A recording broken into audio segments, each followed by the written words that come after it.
শোষণ তোষণ আর বঞ্চনা মুক্তির যে আকাঙ্ক্ষা নিয়ে প্রাণ বিলিয়ে দিয়েছিলেন মুক্তিসেনারা, রাষ্ট্র ব্যবস্থায় তা আজও অর্জিত হলো কই। ৫৩ বছর জুড়ে রাজনৈতিক স্বার্থের আঘাতে নড়বড়ে প্রায় প্রতিটি প্রতিষ্ঠান।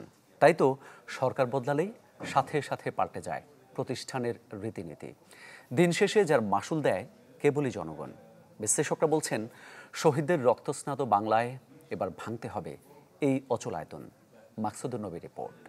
শিয়া বাটার ও ভিটামিন ই সমৃদ্ধ lily glam beauty soap. Lily, always beautiful.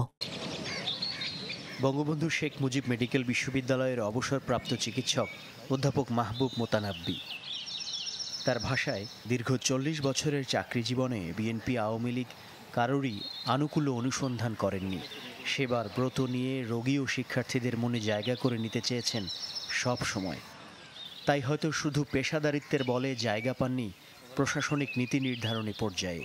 রাজনৈতিক বিবেচনায় বা গোষ্ঠীগত বিবেচনায় ভাগ হয়ে যাওয়ায় তো অনেক সময় দেখা যায় সে দায়িত্ব পাওয়ার মতো জায়গায় গিয়েও সেটা আমার পক্ষে হয়ে ওঠেনি। সেটা আক্ষেপ না, সেটা হচ্ছে যে সুযোগ পেলে হয়তো এই ধরনের চিন্তার ধারা অনেক কিছু বাস্তবায়িত করা যেত।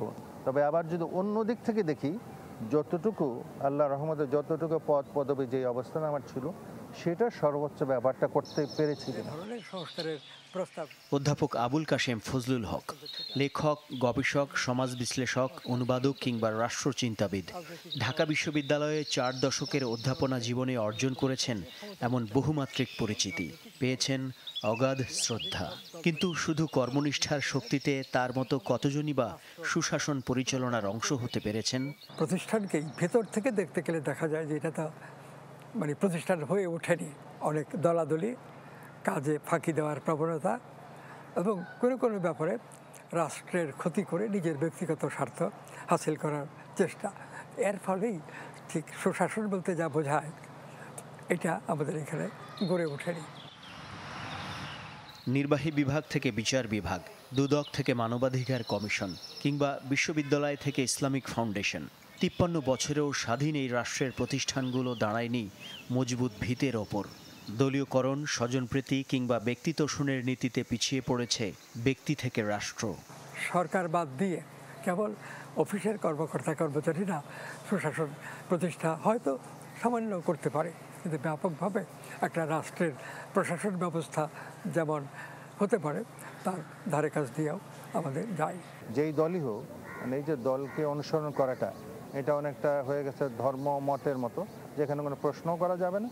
যে ২জন ৪জন এই স্রোতের বিরুদ্ধে চলতে চান, তখন দেখা যায় ইচ্ছা হোক অনিচ্ছা হোক তারাও আবার সেখানে ঢুকে যাচ্ছে।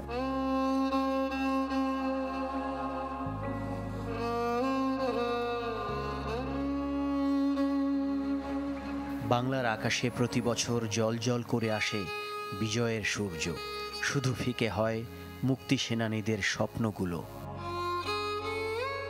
সবুজের মাঝে গাঢ় লালের আভায় যে আত্মবিশ্বাস জাগ্রত হয় বাঙালির হৃদয়ে, তা যেন প্রায়শই হারিয়ে যায় ভঙ্গুর রাষ্ট্র কাঠামোতে।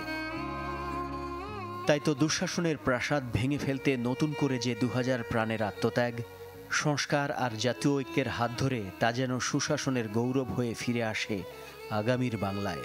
নবীন প্রবীণ প্রাণের এই তো চাওয়া।